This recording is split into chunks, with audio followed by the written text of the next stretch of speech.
I'm going to read a few scriptures because I think they're important. And then I'm just going to teach some principles that God has laid upon my heart, some thoughts that I want to share with you.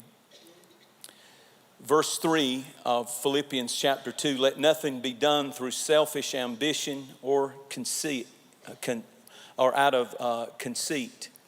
But in lowliness of mind, let each esteem others better than himself. Let each of you look not only to your own interest, but for the interest of others. Let this same mind be in you that was in Christ Jesus, who being in the form of God did not consider it robbery to be equal with God, but made himself of no reputation, taking on the form of a bondservant and coming in the likeness of man. I tried to come up with a good title. I had one come to me down there a while ago that I'm going to go with, and they don't even know it in the area that worries about this. But I'm going to call this Making Love Last. And the reason I'm going to call it Making Love is I just like to say that in church. Making love last. So it's kind of spiritual, but not all spiritual. How many of you like those kind of sermons? Yeah, I know you do, you bunch of heathens. Turn to your neighbor and tell them my sermon and emphasize the part that you like. Making love last. Okay, we got it. You might not remember the sermon, but you got the title down.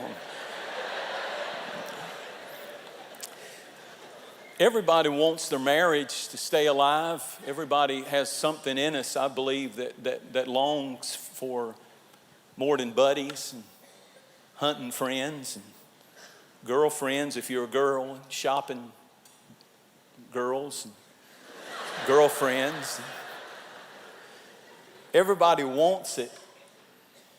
But is it even possible to fall in love and stay in love and have a marriage that lasts? That is it possible to come up with love, and how do you make love last? That's the issue that I want to talk about. One of the things that you have to avoid is bitterness and resentment, because it sure will build up in your marriage.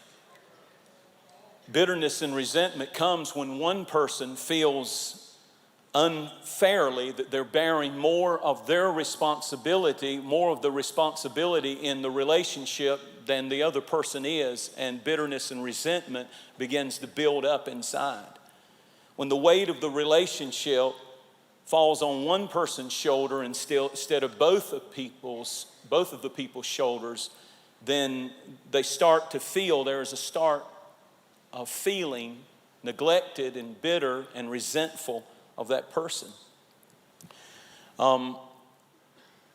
Really what happens is we start keeping score. When bitterness and resentfulness set in, we start keeping score of how unfair that person is doing us. And what's funny is men and women keep score differently. Men get up in the morning, and because we got up in the morning and put our clothes on and got out of the bed, we give ourselves 1,000 points right off the top. And then the fact that we're going to bring a paycheck home, that's why we're doing that, that's another 1,000 points. And then on our way home, we remind ourselves that I didn't chase women today. I was faithful to my wife today. Give me another 1,000 points. We give ourselves points for everything. Took the garbage out, that's 5,000 points. I'm a pastor. I ought to get points for everything. And that would explain why we're totally comfortable sitting on the couch, contributing nothing when we get home from the job. Because in our minds, we're already at 5,000 points that we've been given this woman that we're living with. And we're just going to give our wives a chance to catch up with us. I mean, what's she been doing all day while I've been working so hard? Now, here's the bad thing, and my wife is here, and I know I'm on dangerous ground right now, so pray. But it's going to get better, ladies. But here, then we got women and how they keep score. Here's how they keep score. You got up and put your clothes on and went to work. You get 1 point. You brought home a paycheck. You get 1 point. You didn't chase women. You stay alive. But I'll give you 1 point.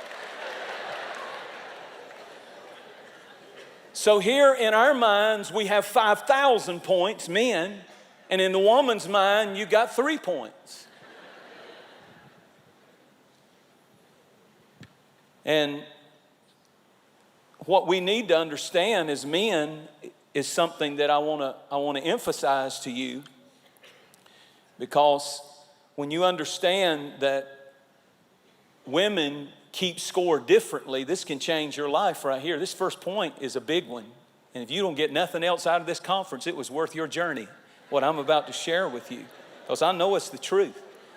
So she's resentful and bitter because you think you're doing so much, and she thinks you're not doing that much. But what I think we need to understand as men is no matter what I do, I just get 1 point.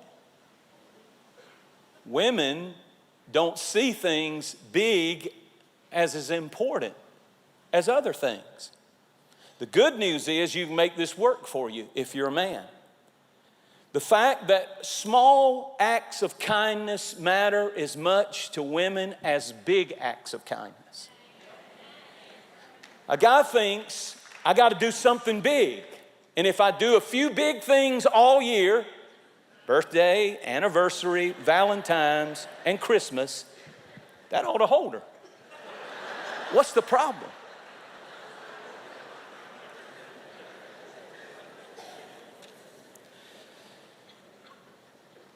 But what you need to understand is women care about single acts of kindness, and they'll give you 1 point for a simple act of kindness as they will a big act of kindness. So every time that you do a simple act of kindness, a woman rings the bell.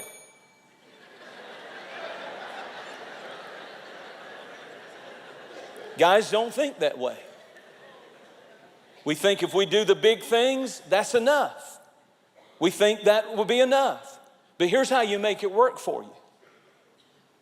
You get up and you think that you're doing a lot, but your wife is resentful because she doesn't think you're doing a lot. To her, you suck. To her, you're a bum.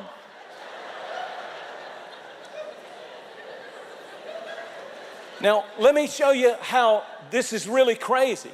They did a survey and they asked women, had you rather receive a dozen of roses on one day, or had you rather get 12 different single roses on different days?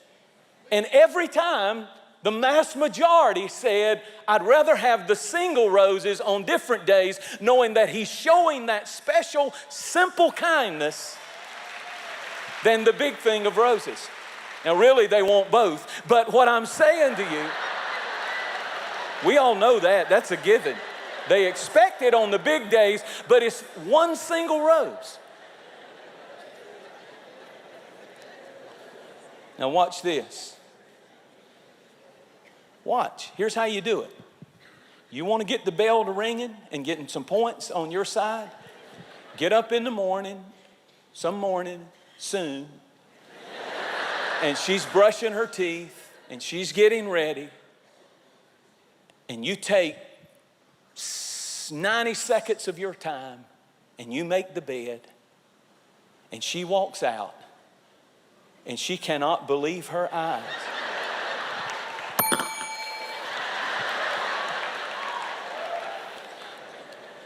And you know that monument of clothes dirty clothes that you're building in your bedroom?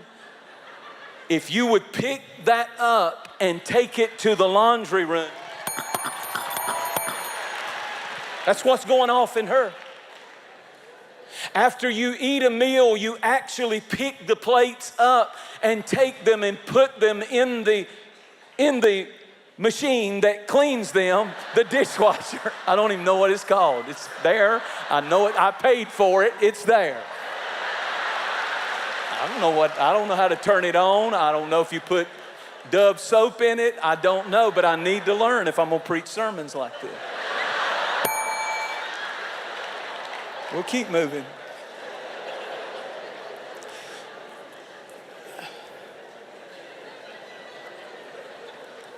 Now, here's the beauty of this story. Let me teach the men something. It's not the big things. It's the little things that get the bell to ringing and get the points to accumulating for women.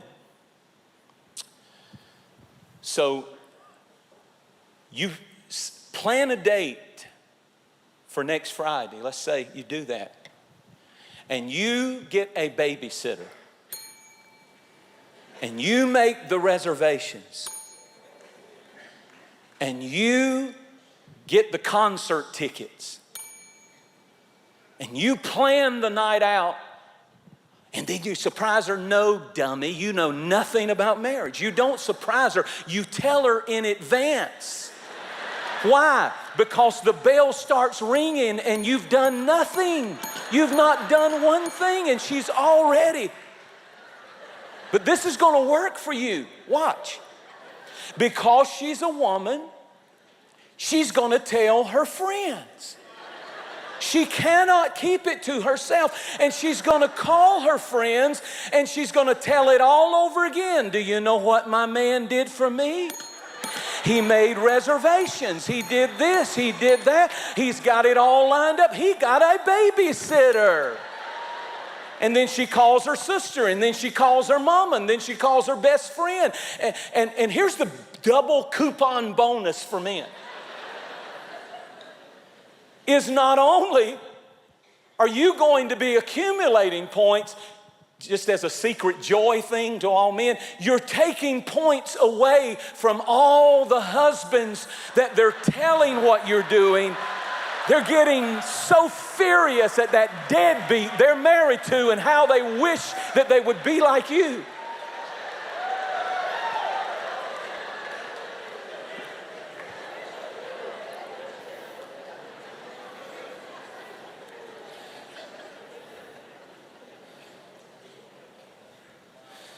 You don't know another way you can accumulate some points with your wife? Have a meaningful conversation with her. Well, what does a meaningful conversation means? You shut up and listen mostly. That's what it means. And here's the key, without drifting away. I'm preaching to you men. You know I'm telling the truth. Without drifting, no drifting. Full attention.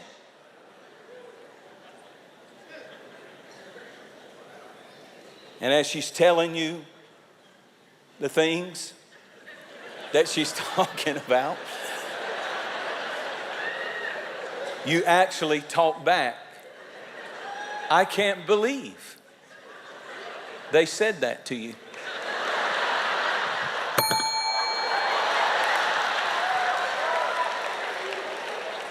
Write this one down. They talk a little bit more, and then you ask this question: how did that make you feel?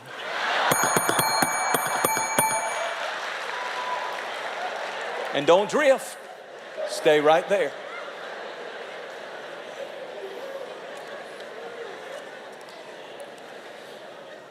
Girls, do you know how men,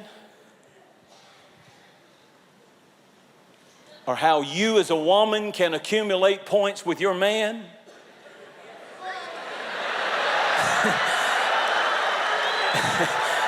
It's pretty simple. We're not that complicated. Making love last. Just remember the title. This is how you accumulate points with men. That's about it.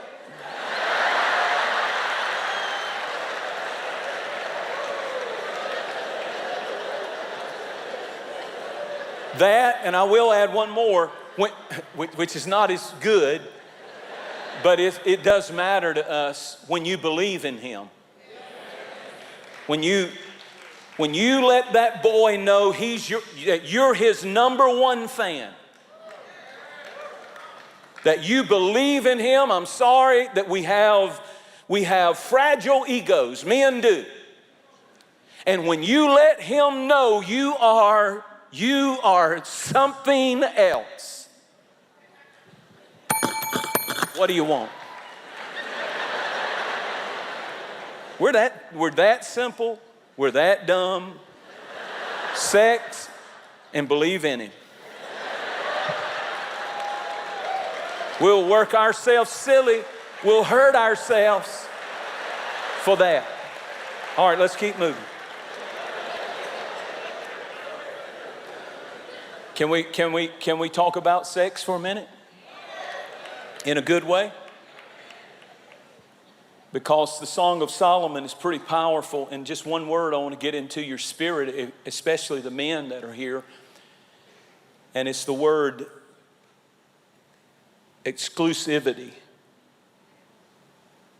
In the Song of Solomon, he says this. She says about her husband, I belong to my love. Listen to these words. And his desire is for me. This is so powerful. I'm telling you, as I was studying this really, I thought, boy, every man needs to get this and hear this over and over and over.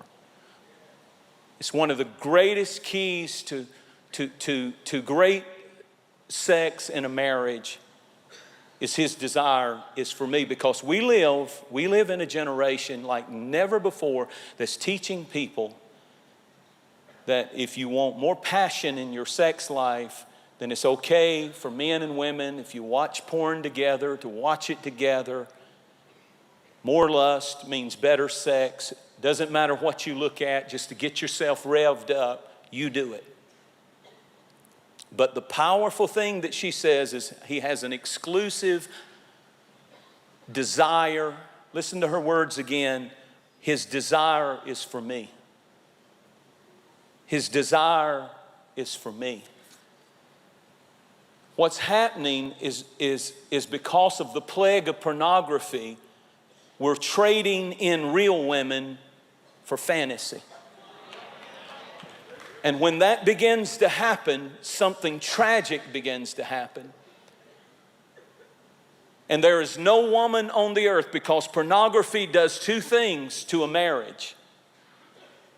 What it does is, number one, it turns off the woman.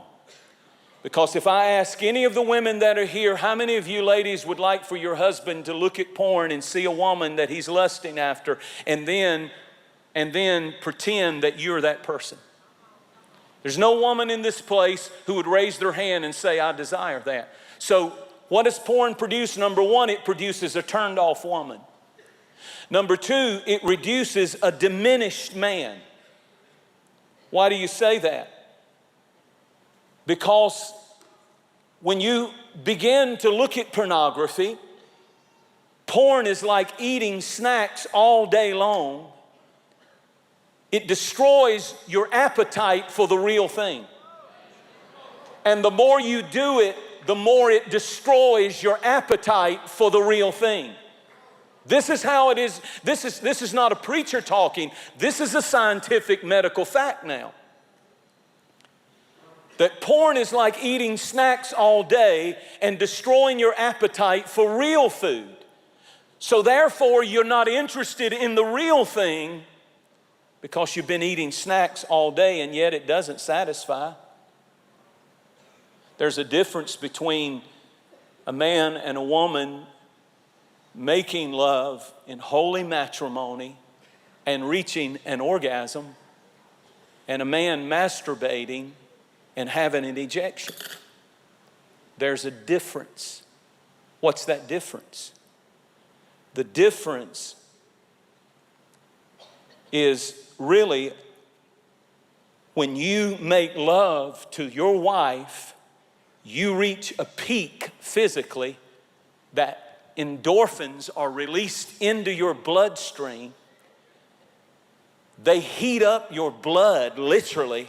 You get hot-blooded. Come on, I'll preach if y'all... Every cell in your body reaches over and grabs hands with another cell, and they all start singing together with her cells the Hallelujah chorus. And that's what making love is, not looking at porn. The Bible said in the last days men would be lovers of themselves more than lovers of God, and I might add, and women.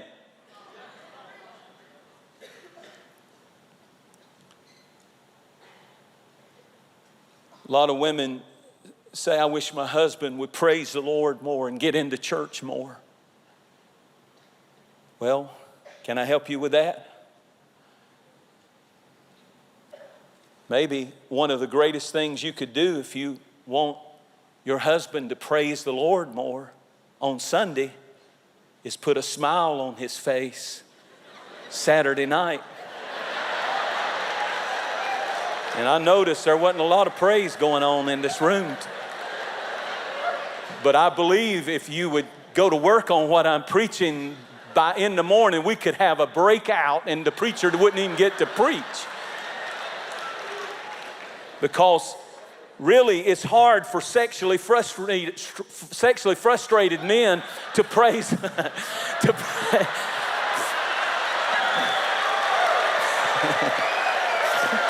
Y'all are brutal. It's hard for sexually frustrated men to praise the Lord. But if you really want him to praise him, give him something to be thankful for. Have you ever thought about how people get married and they're so in love? I love you. I do promise to love you till death do we part. You're everything to me. I love you. And they really are in love. And they get married. And 5 years later, sometimes that long, sometimes much shorter, the person they hate more than any human being on the planet, I mean more than a serial killer, more than anybody, is the very person they married. How does that happen? How do you fall in love with somebody and then you actually, out of all the people on the planet, you hate them more than you hate anybody? I think it's because we need to understand something about marriage. Even domestic violence, they move from hate to hurting. I want to hurt you.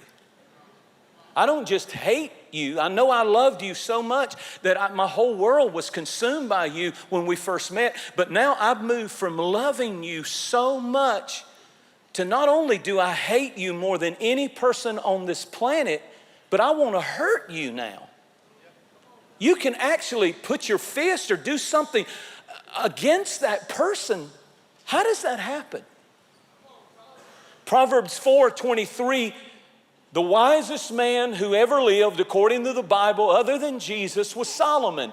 And Solomon says, above all else, above all else. Now, he's taught about everything you can imagine, and he's the smartest man in the world. And he says, I'm telling you a secret now. Out of everything I've ever learned as the smartest man in the world, above all else, guard your heart, for it determines the course of your life. What does that mean? That means when a man meets a woman, they fall in love. And let's face it, we all bring baggage with us into the marriage. We all see each other through the experiences of our own family, our parents, great marriage or lack thereof, and all kinds of issues. And sometimes if there's been divorce or there's been some kind of abuse or something, all of those things he brings, all of those things she brings. They fall in love. They love each other. They are now husband and wife. It's wonderful. It's good. And then they have an argument, and all of a sudden, all the stuff starts coming out.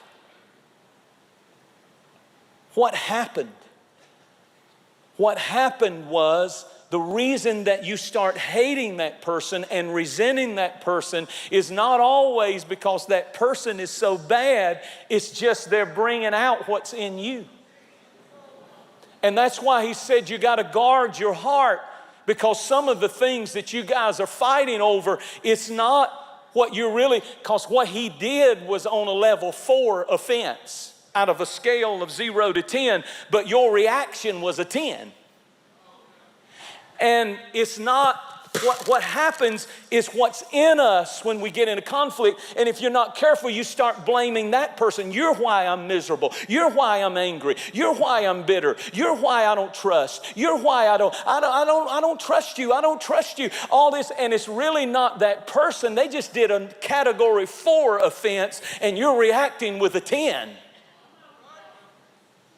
Because what's in you is coming out. And here's the deal.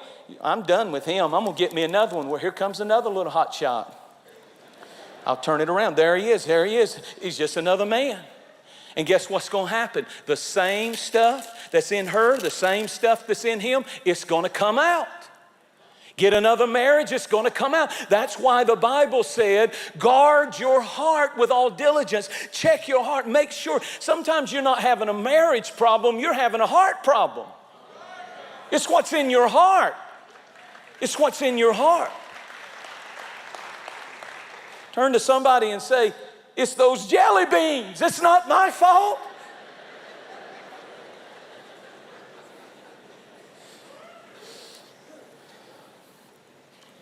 Can I keep going a few minutes? So what are we going to do about it? I want to give you a principle that is just going to change your life. I want you to turn with me to 1 Corinthians chapter 13. And I'll just, for the sake of time, go to verse 7. 1 Corinthians chapter 13. And I want you to see something with me. This is a powerful, powerful thing. Of course, I'll skip all the prelude. 1 Corinthians 13 is the love chapter. It's all about love. And he says something so powerful in 1 Corinthians 13 and 7. He said, love bears all things. Love, this is the one that's hard to believe. Love believes all things. I'm supposed to believe in him that much? Love bears all things, believes all things, hopes all things, endures all things. What happens in our relationships is we start out with a tremendous expectation. You promised me, you told me you would, you said you would, you committed that you would. Expectation. And in between expectation and the end result, which is behavior, is this little area right here called believes all things. Supposed to be. And what we've got to learn is this. Expectation is, he promised me he would not be late. He promised me that he would be here at 4 o'clock. But what I'm looking at is it is 4:30 and he is not here. Now what has to happen is, what are you going to do with the gap between expectation and behavior? Is you have a choice. Listen carefully. You are supposed to believe the best, or you can assume the worst. And the reason that a lot of people get in arguments and get in fights is they have expectations and the person lets them down. I knew you wouldn't call him. I knew you wouldn't do it. I knew she wouldn't do it. She promised me and she didn't. And this is the behavior. And you have to make a choice in your relationship. Paul said, love bears all things. Love creates space. Love creates an opportunity. Love does not assume the worst. I bet he's talking to somebody about something stupid. In this gap between expectation and behavior, love does not assume the worst. I knew he wouldn't take care of it. I was waiting on him to not take care of it so I could have more points to tell him how bad he is, or vice versa, so I could tell her how bad she is.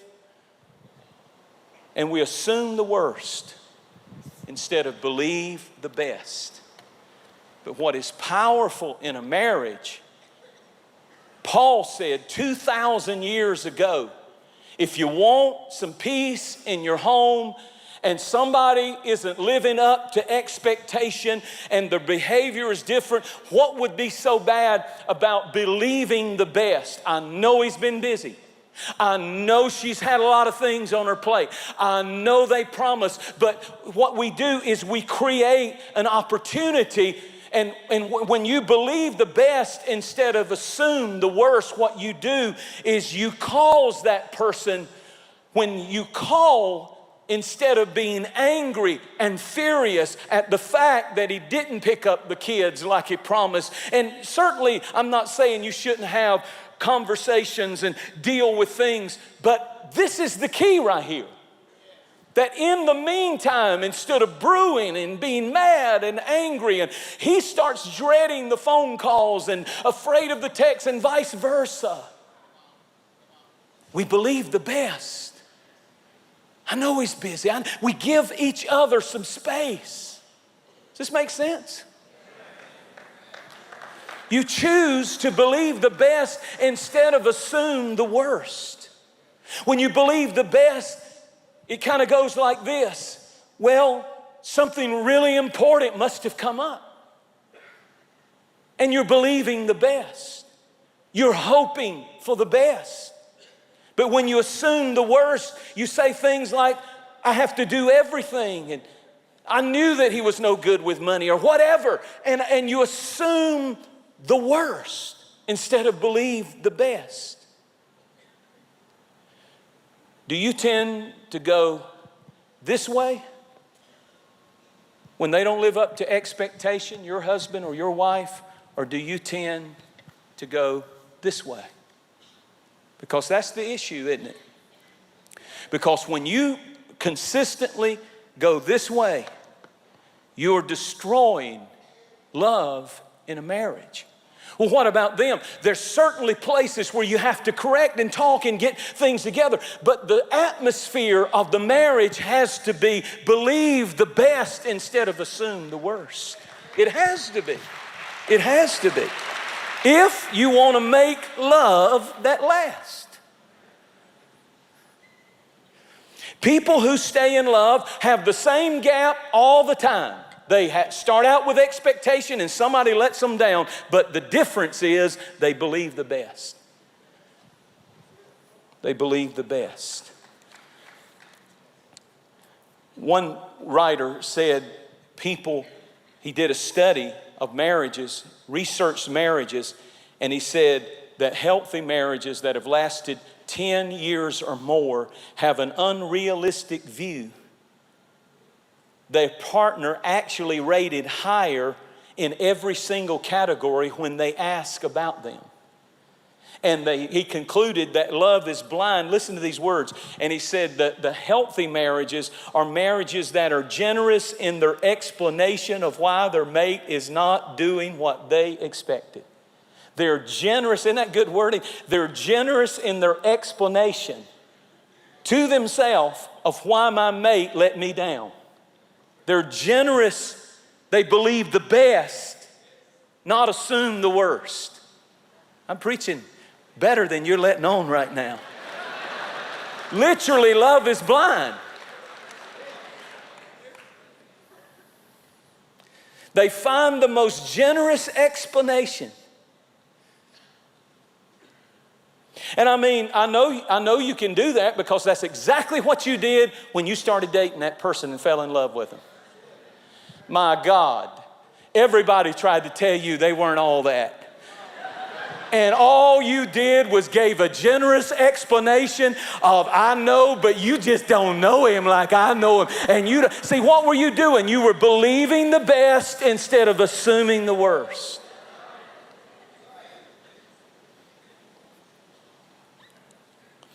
You chose to give a generous explanation.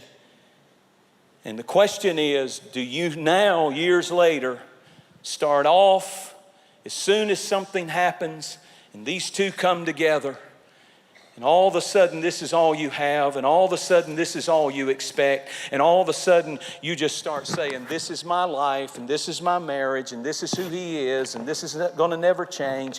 And let me tell you something about this. The deal is, no guy or no girl wants to disappoint you that loves you.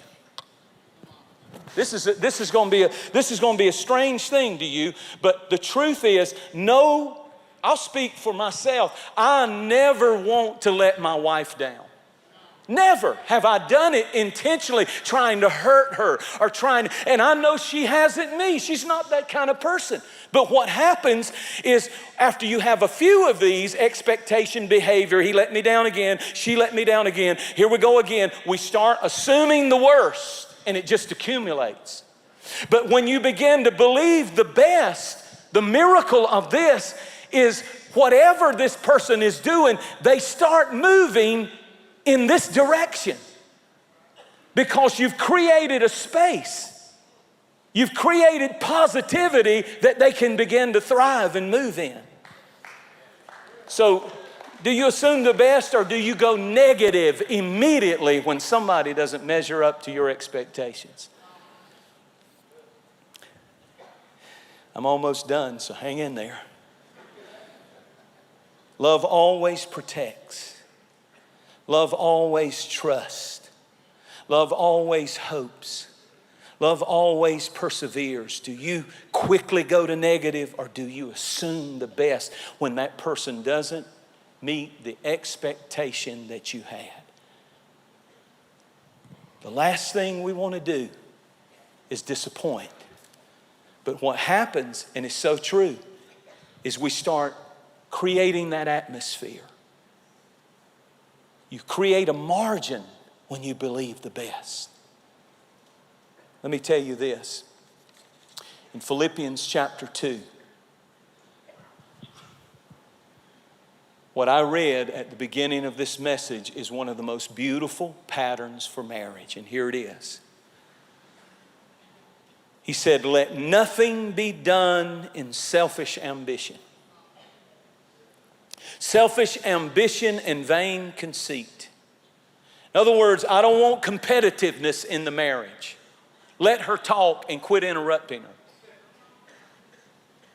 And don't try to correct, just let her tell it wrong if she's telling it wrong. Then he says something powerful.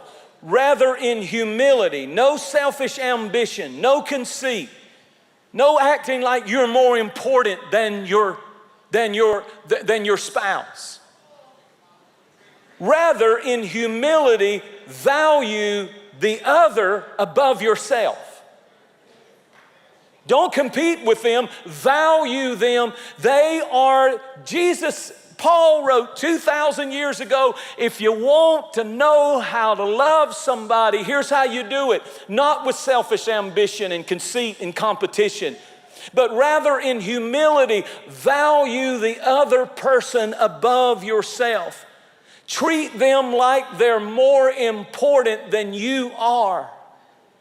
The most important person in the room. Have you ever been in a room where somebody famous was? Have you ever met somebody famous? Have you ever been in a room where somebody who is like a household name? I have. And I'm going to tell you, it's an intimidating thing. And when there's somebody famous in the room, I'm talking about big name person, I promise you, you defer all attention to them.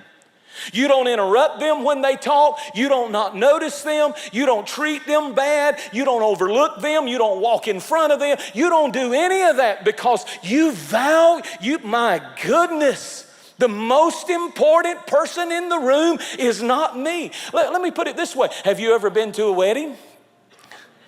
Well, of course you have. You know what? Listen to me carefully. The person that was most important, this is going to be mind-blowing to some of you, was not you. It was the bride. And when you walked in, nobody could care less. Nobody turned around. Nobody stood up. But when she walked in, every head, that's how we're supposed to value our spouse. You're the most important person in this room. Let me finish this. One translation said value others above yourself. One translation said with a sense of awe. When you first fell in love, he called. You'd say, oh. She kissed you. She was the most important thing in your world, in your life. I know you know how to do this. People who stay in love do it intentionally. They value her. They value him. The most important person. And I wish that I lived this. I wish that I did this as much as I need to do this. But I'm learning. And here's the thing that got me in this. Is Jesus. Then Paul, in a brilliant move, he moves from value one another. Then he says this in verse 4, not looking to your own interest, but to the interest of the other. Oh, now he's going to get practical. Now he's going to say, the way that I know that you're valuing them is you're not just interested in what you're interested in, but their interest is your interest too. By intention, you expressed interest in the things they're interested in. And that's hard because I'm interested in what I'm interested in. I am not interested in what you're interested in. I'm interested in welcome to marriage. You should have stayed single. Because marriage means I've got to be interested intentionally in what she's interested in. I just can't do that. I'm not going to fake. Well, when you fell in love and he said, hey, I love to run. You want to go running? You like to run? I love to run. You've never ran 1/4 of a mile. You had to call your best friend and get a pair of tennis shoes. All you had was high heels. But you fell in love with, come on now, you fell in love with him and his interests were all. I can ask some people, what does your husband do? Something on a computer, I don't know. You don't even know what his world's like. Now here's the beauty of this. You did it when you were dating. You valued them. They were the most important person in the room. When she walked in the room, it was like a rock star walked into the room. Not only that, but I valued what she valued. You want to do this? You want to go to the mall, Jentezen? When I met her, I loved the mall.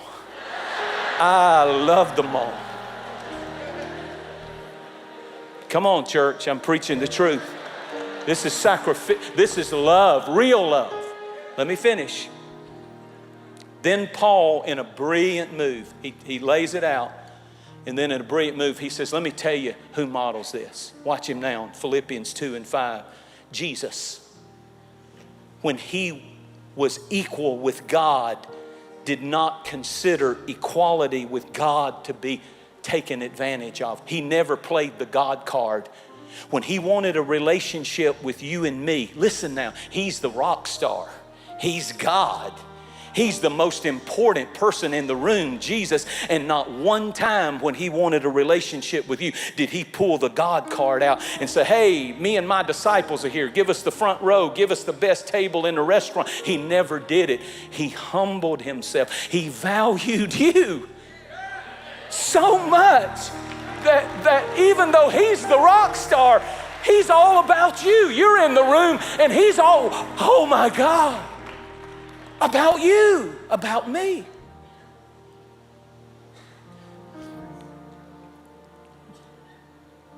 He was equal with God. He was not less than the Father, less than the Holy. He was equal, and yet he came down.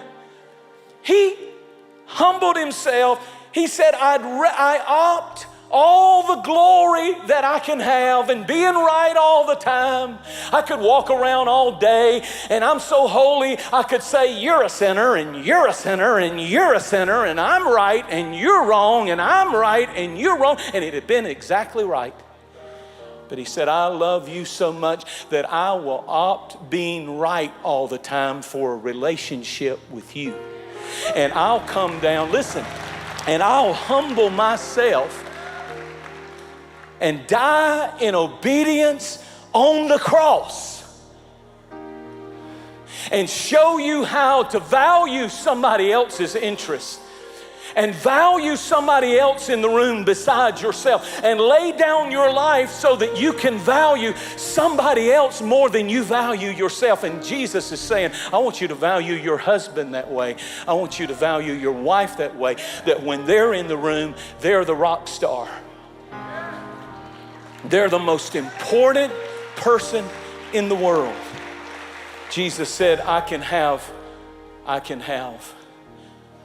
be personally right. Listen carefully. I'm done, but listen. I can be personally right all the time. And this is so important for like successful people, you know, build a big business, or pastors and people who've had some level of success in their life. We think that title and that glory makes us somehow greater than our mate because they don't get the credit that we get. But look at Jesus. That's what messed me up. Is look at my Jesus. He was equal with God. But he said, it ain't about me in this room. It's about that leper over there. It ain't about me in this room. It's about that woman in adultery 5 times, but I love her, and boy, I see value in her, and I'm interested in her, and I know everybody should be making a big deal about me, but it's not about me. And then he says, that's how I want you to love your husband. That's how I want you to love your wife. I want you to love them. And you say, well, what if they don't give it back? They may not. But when you do it, God's going to honor it, and it's going to change their heart. Don't you want that kind of marriage? Can you imagine 2 people? We got to get there, Sharice. We hadn't got there in 31 years, but we got to get there. 32 years. Jesus.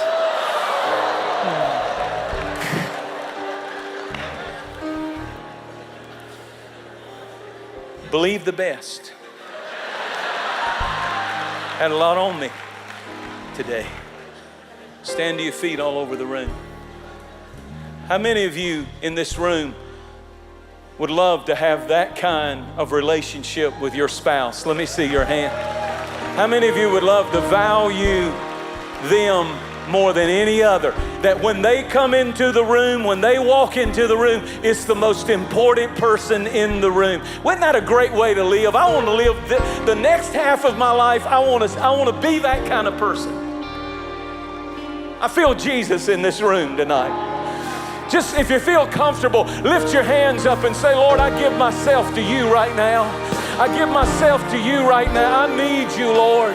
I need you to be that kind of man. I need you to be that kind of woman. Lord, I really want to be pure in my thought life. Lord, I really want the stuff in me that's not like you, that I've been blaming them for. I really want you to empty me out this weekend, and I want you to clean me up. And I really want to leave here with the love with an unselfish love. I want to be brutal against selfishness in my life this weekend. And I want to leave here loving and serving my spouse. We've only got a few days, number your days. You don't know how long you've got with that person. Start now. Start here. Get that bell to ringing. Not 4 times a year, but think that way. What can I do for the rock star this morning? What can I do for her? How can I help her? What can I do? And it's not to get something back. It's truly, this is what I should be doing. Because out of all the people, God gave me her. And He gave you her, and He gave you him. I want you to join hands as a couple right now, and we'll pray for you all over this room. We're going to have a good time this weekend. I hope you got something out of that little message. It's all over the place, but something got in. When I first started preaching, this is the truth, Pat, I wanted to preach inspirational. I was an evangelist, wild. I wanted to just fire a place up. Still do. That's still in me. But then when I became a pastor, I wanted to be informational. I learned that I can't just go off inspiration. I got to feed the flock. So I got to get information with inspiration. But now at the age of 56, you know what I want more than anything? Every time I get on my knees before I walk out somewhere in an office, and I get on my knees and I say, God, tonight make me transformational. That when I speak, that it's not just blah, blah, blah, blah, blah, blah, blah, but something maybe in a spirit of what I say, more than what I say. Let it get into somebody's spirit and transform homes and transform marriages and transform lives. Because you don't have to live and be mad and miserable and upset and angry, but God put you together. The enemy wants to destroy you. Destroy your marriage and thereby have a clean slate to destroy your children. But you're here tonight, and I decree no weapon formed against you is going to prosper. And I decree you're going to believe all things more than you assume the worst. You're going to believe the best. Come on, throw your hands up and say, Lord, help me to believe the best instead of assume the worst. Help me to create, oh God, that opportunity. Help me to love. Help me to value what she is interested in, he is interested in. Restir, refire our passion and our love and our desire to serve one another all over again.